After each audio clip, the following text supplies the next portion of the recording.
Hey guys, ಎಲ್ಲರಿಗೂ ನಮಸ್ಕಾರ. ಇವತ್ತಿನ ಒಂದು ವಿಡಿಯೋದಲ್ಲಿ ತುಂಬ ಜನ ಬಂದು KCET ಬಗ್ಗೆ ಅಪ್ಡೇಟ್ ಕೇಳ್ತಿದ್ರೆ KCET ಬಗ್ಗೆ ಅಪ್ಡೇಟ್ ಕೊಡೋಕ್ಕೆ ಏನೂ ಇಲ್ಲ ಆ್ಯಕ್ಚುಲಾಗಿ. ಸೊ ಇನ್ನೊಂದು ರಿಮೈಂಡರ್ ಮಾಡೋಕ್ಕೋಸ್ಕರ ಈ ಒಂದು ವಿಡಿಯೋ ಮಾಡ್ತಿದ್ದೀನಿ ಅಷ್ಟೇ, ಇನ್ನೇನೂ ಇಲ್ಲ. ಸೊ ಚಾನಲ್ಗೆ ಸಬ್ಸ್ಕ್ರೈಬ್ ಮಾಡ್ಕೊಳ್ಳಿ, ಬೆಲ್ ಐಕಾನ್ನ ಕ್ಲಿಕ್ ಮಾಡೋದು ಮರಿಬೇಡಿ. ಡೈಲಿ ನೋಟಿಫಿಕೇಷನು ನಿಮಗೋಸ್ಕರ ತೊಗೊಂಬರ್ತಿರ್ತೀನಿ. ಬನ್ನಿ ವಿಡಿಯೋನ ಸ್ಟಾರ್ಟ್ ಮಾಡೋಣ.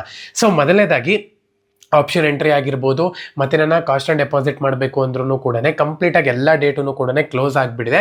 ಇನ್ನೇನೂ ಇಲ್ಲ, ರಿಸಲ್ಟ್ ಬರೋಕ್ಕೆ ನೀವು ಇಲ್ಲಿ ವೆಯ್ಟ್ ಮಾಡಬೇಕಾಗುತ್ತೆ. ಅದಕ್ಕಿಂತ ಮುಂಚೆ ಇನ್ನೇನೂ ಪ್ರೋಸೆಸ್ ಇಲ್ಲ. ತುಂಬ ಜನ ಇವಾಗ ಕಾಸ್ಟ್ ಆ್ಯಂಡ್ ಡೆಪಾಸಿಟ್ ಮಾಡಿರೋರು ಪೆಂಡಿಂಗ್ ಬರ್ತಿದೆ ಅಂತಲೂ ಕೂಡ ಹೇಳ್ತಿದ್ರೆ ಆ ಒಂದು ಪ್ರಾಬ್ಲಮ್ ಕೂಡ ಸಾಲ್ವ್ ಆಗುತ್ತೆ. ತಲೆ ಕೆಡಿಸ್ಕೊಳ್ಳುವಂಥ ಒಂದು ಅವಶ್ಯಕತೆ ಇಲ್ಲ. ಸೊ ಡೇಟ್ ಎಕ್ಸ್ಟೆಂಡ್ ಮಾಡ್ತಾರಾ ಅಂತ ಹೇಳಿದ್ರೆ ಖಂಡಿತವಾಗ್ಲೂ ಕೂಡ ಎಕ್ಸ್ಟೆಂಡ್ ಮಾಡಲ್ಲ ಡೇಟು. ಇದಂತೂ ಕನ್ಫರ್ಮೇಷನ್ ನ್ಯೂಸ್ ಅಂತಲೇ ಹೇಳ್ಬೋದು. ಒಂದು ವೇಳೆ ಡೇಟ್ ಏನಾದ್ರು ಎಕ್ಸ್ಟೆಂಡ್ ಆಯಿತು ಅಂದರೆ ನಾಳೆ ಗೊತ್ತಾಗುತ್ತೆ. ಯಾಕಂದರೆ ಇವತ್ತು ಪ್ರೋಸೆಸ್ ಎಲ್ಲನೂ ಕೂಡ ಕಂಪ್ಲೀಟ್ ಆಗಿದೆ. ನಾಳೆ ಗೊತ್ತಾಗುತ್ತೆ ಡೇಟ್ ಎಕ್ಸ್ಟೆಂಡ್ ಮಾಡ್ತಾರೋ ಇಲ್ವೋ ಅಂತ ಹೇಳಿ. ಎರಡನೇದಾಗಿ ರಿಸಲ್ಟ್ ಬಗ್ಗೆ ನಾನು ರಿಮೈಂಡ್ ಮಾಡೋಕ್ಕೆ ವಿಡಿಯೋ ಮಾಡಿದ್ದೀನಿ. ರಿಸಲ್ಟ್ ಬಂದ್ಬಿಟ್ಟು ನಿಮ್ಗೆ ಇಲ್ಲಿ 29ನೇ ತಾರೀಕು ತಾತ್ಕಾಲಿಕ ರಿಸಲ್ಟ್ ಅಂದರೆ ಪ್ರಾವಿಷನಲ್ ರಿಸಲ್ಟ್ ಬರುತ್ತೆ. ಅದಾದಮೇಲೆ ನಿಮ್ಗೆ ಇಲ್ಲಿ ಫೈನಲ್ ರಿಸಲ್ಟ್ ಬರುತ್ತೆ ಅಂತ ಹೇಳ್ಬಿಟ್ಟು ಅಪ್ಡೇಟ್ ಇದೆ.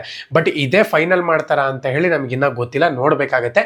ಸೊ ಕಾದಿ ನೋಡೋಣಂತೆ. ಒಂದು ವೇಳೆ ಫೈನಲ್ ರಿಸಲ್ಟ್ ಬಂತು ಅಂತ ಹೇಳೋದಾದರೆ ಅದನ್ನು ಕೂಡ ಅಪ್ಡೇಟ್ ಮಾಡ್ತೀನಿ, ಅಥವಾ ಅದೇ ತಾತ್ಕಾಲಿಕ ಅಂದರೆ ಅದನ್ನು ಕೂಡ ಅಪ್ಡೇಟ್ ಮಾಡ್ತೀನಿ. ಎಲ್ಲರಿಗೂ ಕೂಡ all the best. Jai Hind.